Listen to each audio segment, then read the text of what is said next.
Hello बच्चों, let us read the question.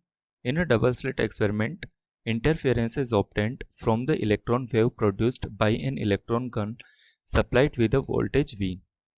If lambda is the wavelength of the beam, d is the distance of the screen, d is the spacing between the coherent source, h is the Planck's constant, E is the charge on the electron, and m is the mass of the electron, then fringe width is given as. तो हमें question के अंदर the Young's double slit experiment दिया हुआ है जिसमें हम जो यूज़ कर रहे हैं वेव वो होगी इलेक्ट्रॉन वेव्स। एंड यहाँ पर हमें स्टैंडर्ड नोटेशंस दिए हुए हैं। तो सबसे पहले हम की कॉन्सेप्ट लिख लेते हैं। Key concept is Young's double slit experiment. Young's double slit में क्या होता है, हमें दो स्लिट्स दिए होंगे, दो स्लिट्स, यहाँ पर सोर्स ऑफ वेव होगा and this is the screen on which interference pattern is observed. This is the axis of the system. इन दोनों पॉइंट से after from the slits two waves comes out and the screen interference pattern is observed from these two waves and this angle is theta. This distance between slits and the screen is d. This distance is capital D and the distance between the slits, two slits, is small d. And the fringe width is beta, और beta का formula होता है lambda into capital D upon small d. This is the fringe width.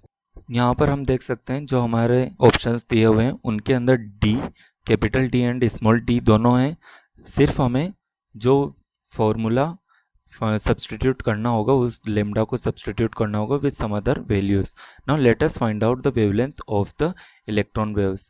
तो यहाँ पर हमें electron gun दी हुई है जिससे electron gun is supplied with a voltage V। यहाँ से इलेक्ट्रॉन गन की वजह से electron will acquire some kinetic energy and this kinetic energy is equal to Q into V, और Q यहाँ पर इलेक्ट्रॉन के केस में चार्ज कितना है E इंटू वी हो जाएगा। एंड काइनेटिक एनर्जी का स्टैंडर्ड फॉर्मूला होता है half into M V square. If we multiply both sides by mass m of the electron तो ये हो जाएगा m into E into V is equal to half m square into V square. And we know the linear momentum is equal to m into V. तो finally ये हो गया हमारा m into E into V is equal to half into P square. यहाँ से हमारे P square की value कितनी निकल कर आई, 2mEV। तो finally linear momentum of the electron can be written as P is equal to √2mV. This is the linear momentum. Now let us use the de Broglie's formula. de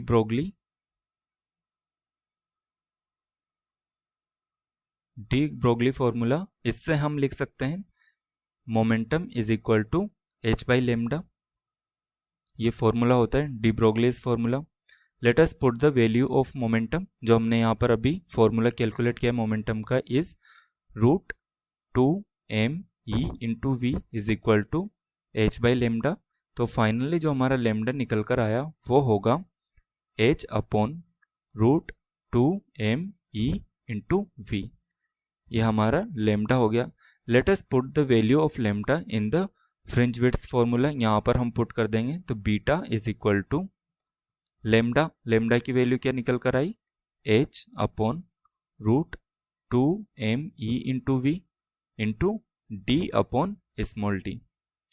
यह हमारे fringe width का नया formula हो गया। Now let us see the options. हमें option में पहला option हमारा करेक्ट होगा, ऑप्शन ए इज करेक्ट। अब हम यहाँ से अपना फाइनल आंसर लिख सकते हैं। Final answer is option A. Option A. Thank you. I hope you have understood the solution. Best of luck.